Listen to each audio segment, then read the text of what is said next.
seorang pria menemukan sebuah ruang rahasia di dalam ruang arsip. Demi mencari tahu lebih jauh, ia perlahan merangkak masuk ke dalamnya. Namun belum merangkak terlalu jauh, pintu guci di belakangnya tiba-tiba menutup. Tak lama kemudian, angin aneh berhembus di dalam lorong rahasia tersebut. Ketika pria itu sadar, ia mendapati ada sebuah koran di depannya. Yang lebih mengejutkan adalah ia ternyata telah masuk ke dalam tubuh orang lain.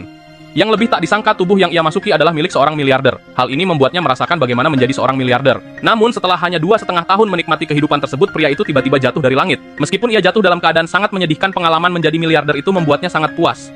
Setelah kembali ke kantornya, pria itu menceritakan kejadian ini kepada supervisornya. Namun setelah mendengar cerita tersebut, supervisornya merasa itu tidak masuk akal dan menganggap pria itu hanya mengada-ada. Menyadari supervisornya tidak percaya, pria itu pun menceritakannya kepada istrinya. Namun istrinya juga tidak mempercayainya.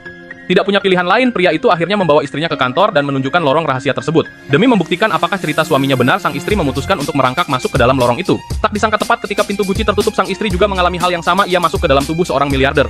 Malam harinya pria itu datang ke tempat ia pernah jatuh sebelumnya. Seperti yang ia duga, istrinya juga jatuh dari tempat yang sama. Melihat istrinya begitu senang, pria itu buru-buru membawanya ke dalam mobil. Tiba-tiba sang istri meminta untuk mencobanya lagi. Meskipun pria itu sudah menolak, sang istri tetap bersikeras. Tak punya pilihan lain, ia pun kembali membawa istrinya ke lorong rahasia itu.